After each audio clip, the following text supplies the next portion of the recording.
They operate in strictest secrecy at the cutting edge of Australia's defence. They're creative, unorthodox, and comfortable in chaos. For over 50 years, the Australian SAS has put their lives at risk, deep in enemy territory.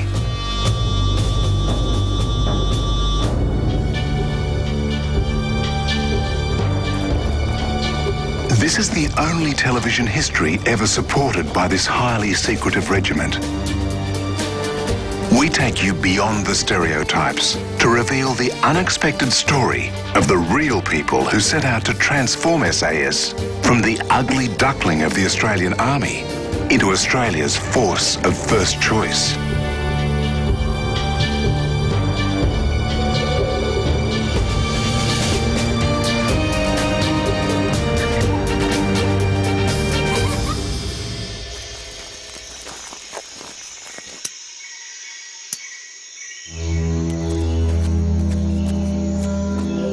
In the early 1960s, SAS began counterinsurgency training for Borneo in the jungles of Papua New Guinea. Indonesia had announced Konfrontasi, its undeclared war against the new Federation of Malaysia. In late 1964, Malaysia appealed to Australia for troops. About to introduce conscription for Vietnam, Prime Minister Menzies agreed, and one squadron SAS joined Australian forces moving to Sarawak in Borneo to help seal the border against Indonesian killer patrols. SAS was finally on active service. It was a secret affair. Our families, loved ones, etc. had very little knowledge of exactly where we were. At the time of deployment, none of us in the squadron had any idea what we were going to be doing there, where we were going to be doing it, and how we were going to be doing it. Konfrontasi began with poorly trained irregulars crossing the border from Kalimantan in savage attacks on outposts in Sabah and Sarawak. These irregulars were reinforced by tough, no-nonsense Indonesian Marines and trained as killer patrols. The border war intensified. By this time, Army headquarters had given the new regiment genuine Special Forces tasks. SAS would monitor potentially hostile forces in Southeast Asia and New Guinea, using surveillance and hearts and minds intelligence operations among indigenous peoples. SAS could create and lead indigenous irregular forces, ambush and weaken large enemy forces, and interrupt their supply lines.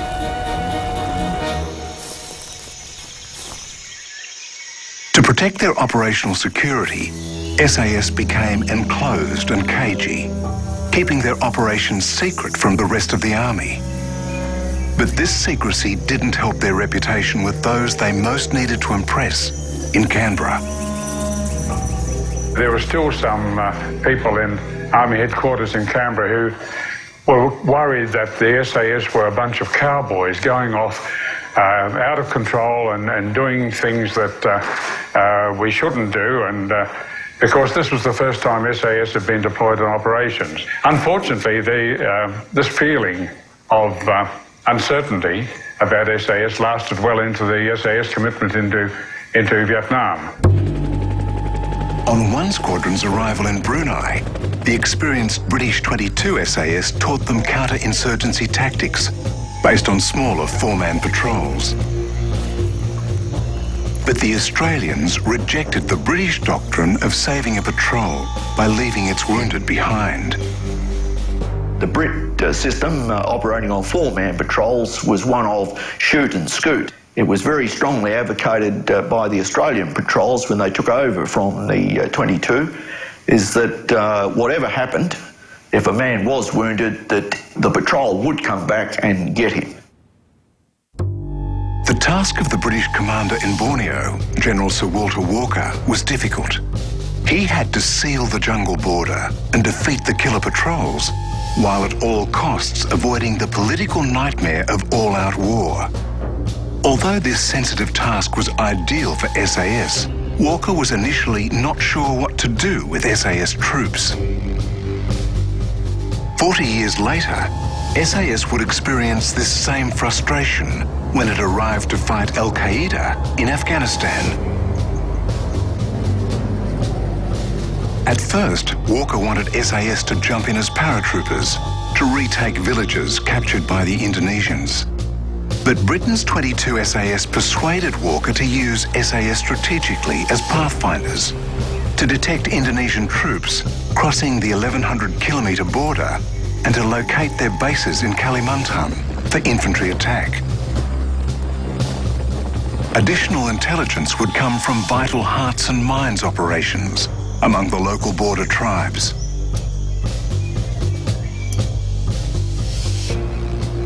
Outside the towns, there were no roads, and to avoid tracks, patrols cross-grained through thick jungles, up high, steep ridges, and across wide, fast rivers.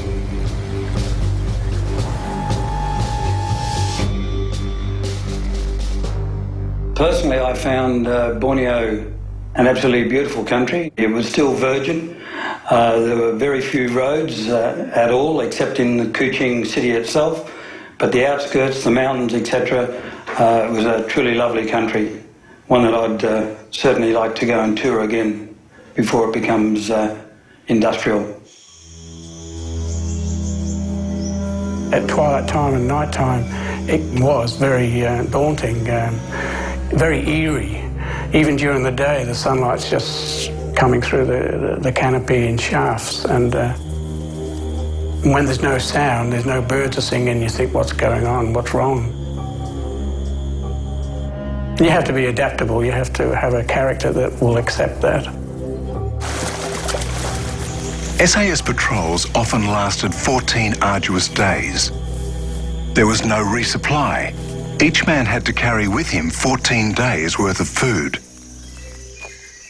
But when Indonesian raids increased, General Walker took a gamble. He decided to send SAS patrols over the border in covert operations to locate the raiders. These were called the Claret operations, highly secret, totally deniable, and very dangerous. An SAS patrol caught on the Kalimantan side of the border would be denounced as neo-colonialist invaders. So Claret operations rules for SAS patrols were severe.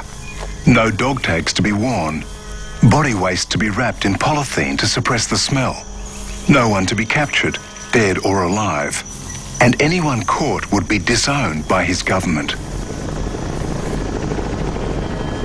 With no roads, Claret patrols flew inland to a remote border outpost, from which the patrol hiked to begin its dangerous cross-border mission.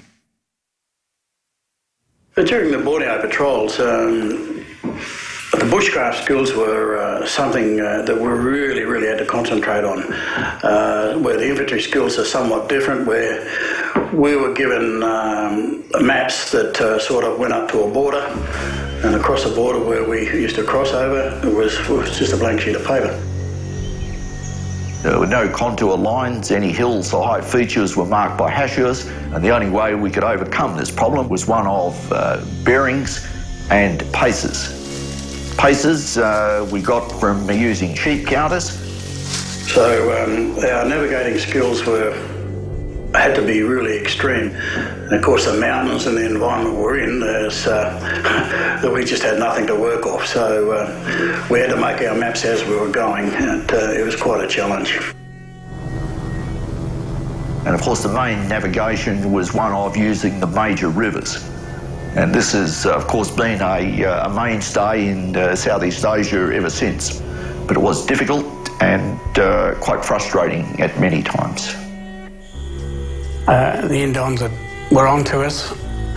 We stopped, listened, see if they were following, and yes, they were following. There's a bit of a murmuring and a bit of rustling.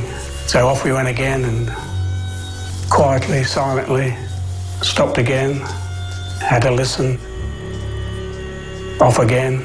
And we kept doing this until we had a young officer who'd had just done his selection course prior to coming to Borneo with us, and he looked at the patrol commander when we stopped this particular time, and he says, Sergeant, he says, why are we running? We're SAS. And the patrol commander looked at him and he said, it may have escaped your attention, Lieutenant, but there's 6 of us and there's 25 to 30 of them. At this time, we were receiving very heavy fire from the village.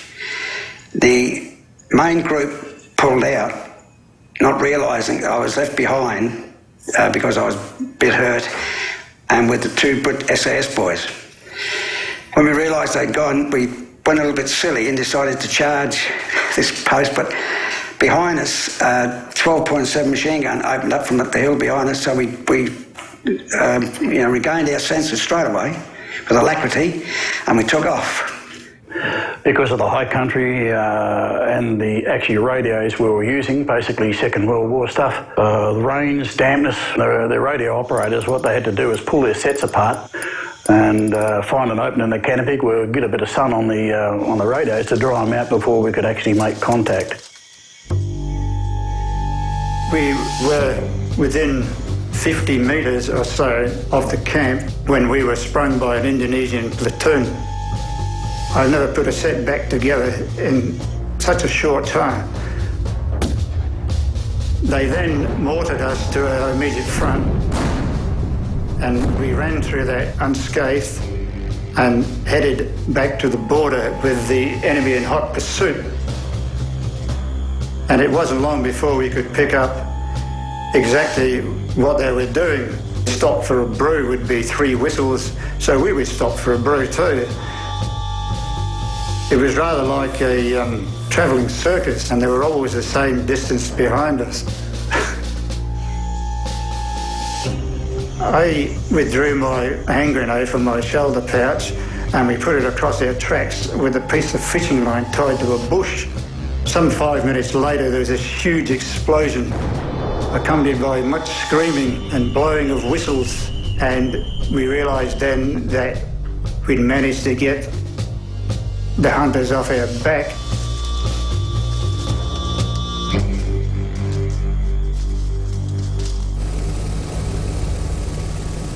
There were many discussions as to which was the most important skill, and it was brought down, I think, to 2 skills. Certainly the one of the one shot, one kill, and the ability to navigate. Without a doubt, Borneo brought home the most important skill is the one of being able to accurately navigate and know where you are, and more importantly, where the enemy are. The jungles in Sarawak we found were extremely dark and dense, and a huge plethora of wildlife existed there, such as wild pigs, snakes of all descriptions, orangutans, wild elephants, and it was an extremely inhospitable area to be in. And as the night set in, I heard this roar in the jungle and wondered to myself, what the hell was that? A little bit later, there was a lot of rustling and another roar. And at this stage, I reached down and grabbed my rifle. Within seconds, the side of my poncho was pushed open, and this ugly-looking thing was right on top of me and let out a hell of a scream. And I say it had a breath on it like Satan's bottom. As I knew we were in a very severe tactical situation and didn't want to compromise the patrol, I can remember saying to Shorty Turner, who was the patrol commander, in a hushed voice, "What do you want me to do, shoot it or stab it?" I was a bit embarrassed about this all as the orangutan took off. But it was only later that I heard the safety catches on the more distinctive SLRs go back onto safe that I realised that they were going to shoot it anyway, whatever it was. It wasn't until the next morning that I asked them what they were going to do, and after a while they said back to me, "We were going to shoot you and it." We were returning from one patrol there in Borneo. Very rough terrain, razor-backed ridges. A shout came from the rear of the patrol that there was an elephant pad track, still oozing water. In other words, the elephant was still in a close vicinity. And the elephant took off up the track. As he went past me, I fired a shot, as I hoped to be in the back of his ear. It didn't stop him, brushed by me, and I went down the side of the cliff. The other three members got off the track to the right and tried to get behind this big log.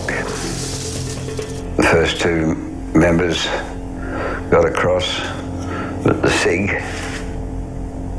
he just couldn't make it, being loaded down with his set and his own gear and etc.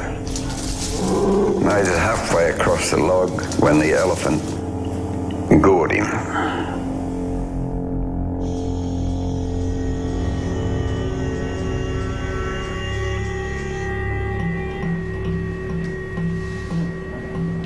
In early 1966, President Sukarno was deposed by Army General Suharto. Konfrontasi wound down and hostilities ceased. But SAS, on the watch for leftover guerrilla units, carried out hearts and minds operations with the local border tribes. To do that, we would help them with their health problems, and we had some really significant results there. Perhaps help deliver children, try and do something about the hygiene in the village, which was pretty ghastly, and try and get over what was a fairly high child mortality rate. They had a child there that had somehow stabbed itself in the crutch area. Gangrene had actually set in. And so as patrol medics, we attended to the problem. And funnily enough, the child actually stopped crying once it received the treatment. And we called in a helicopter and got the mother and the child out.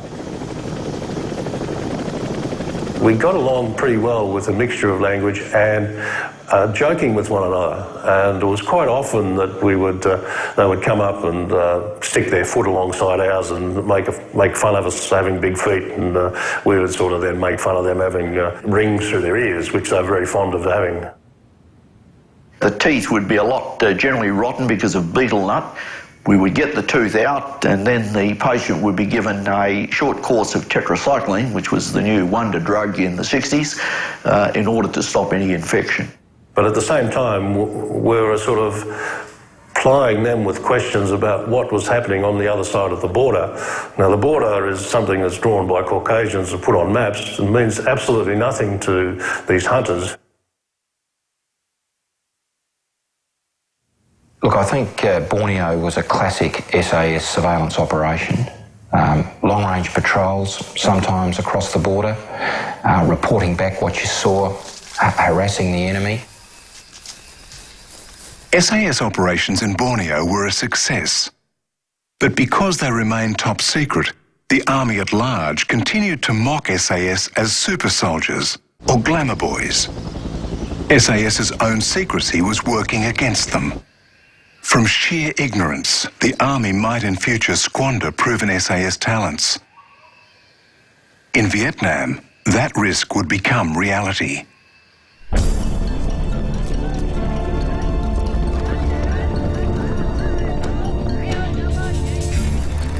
When Communist North Vietnam began attacks against South Vietnam, America assumed the domino theory was coming true and intervened in 1964.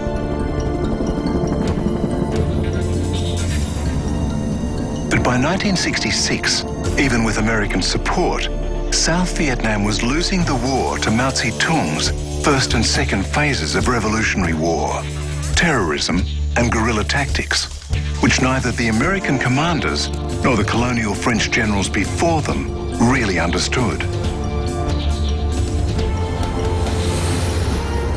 American strategy was geared only to Mao Zedong's final revolutionary phase, conventional warfare, where America's vast Cold War arsenal would destroy the Viet Cong divisions en masse.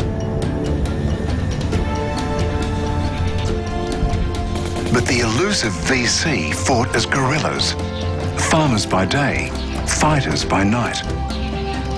To defeat the VC guerrilla units, SAS-style counter-insurgency tactics were needed.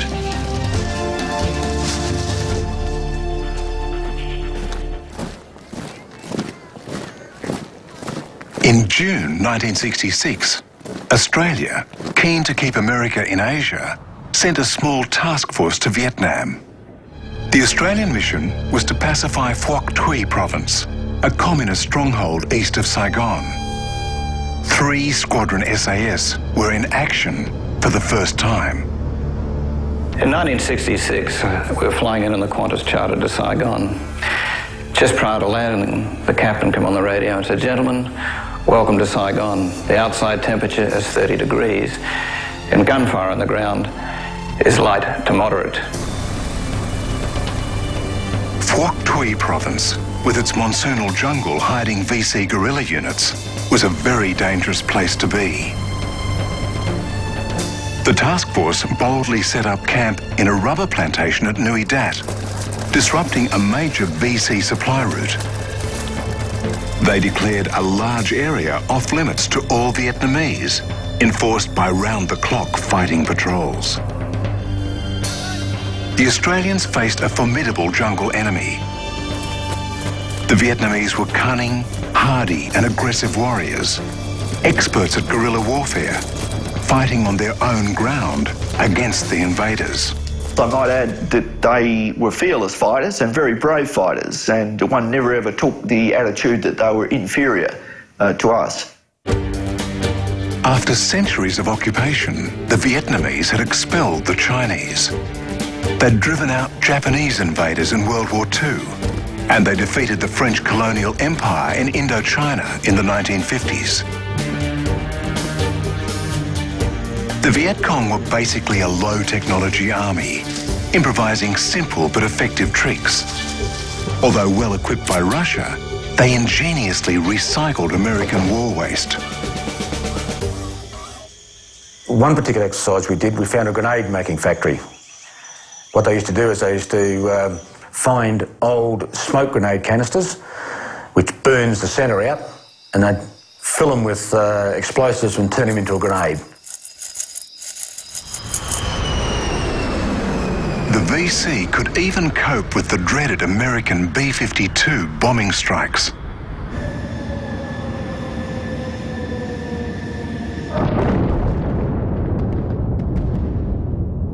A B-52 raid can be compared to the next step down from an atom bomb being used. The Viet Cong and the NVA had a medium by which the only way you would survive was to put your finger in your ears and keep screaming at the top of your voice to prevent your lungs being ruptured or collapsed by the blast.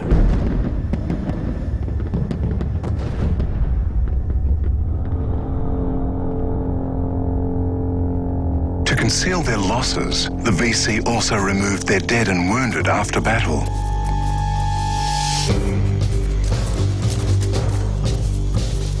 Communist forces in Phuoc Tuy outnumbered the Australians 4-1. The VC controlled much of the population through intimidation, insistent pro-communist ideological education, and anti-American Vietnamese nationalism. For the VC were fighting a people's war, where civilian and soldier, peasant and politician were often one and the same Viet Cong. At the outset, there was a problem with how best to use the SAS squadron. As in Borneo, the army commanders were unsure. Some thought that SAS troops should be split up and used as conventional infantry. But the SAS squadron commander, Major John Murphy, won for SAS its ideal role in strategic reconnaissance, watching the task force's back and locating VC units for infantry attack. Yet the strategic ability of SAS to shape the outcomes of campaigns would continue to escape senior commanders. SAS would have to fight not only the ferocious Viet Cong, but also a state of mind, a political culture, an embedded alien ideology. For SAS, fighting the People's War would require classic counter-revolutionary warfare tactics. All terrorist and guerrilla forces need a sanctuary, a haven safe from the enemy. For the VC, the jungle was their sanctuary, and the support of the people was their centre of gravity. The centre of gravity is that part of the adversary's architecture and edifice, which if you attack it and destroy it, brings the whole edifice to the ground. Now, as an example, for a Western democracy like Australia that needs to conduct military operations in the 21st century, our centre of gravity is always the will of the people, and that must be protected at all times. Small five-man SAS patrols promptly moved into the thick jungle, going far beyond the protection of task force artillery. SAS quickly located hundreds of VC using the jungle tracks. One SAS trooper said, there were so many VC on the move, they needed traffic lights. SAS strategy was to make the jungle unsafe for the VC. SAS would use guerrilla tactics against the guerrillas themselves. If their tiny teams could damage the mighty VC infrastructure, SAS could expose communist forces to task force attack and break their hold on the population. The coming grim contest between SAS and VC would pit David against Goliath.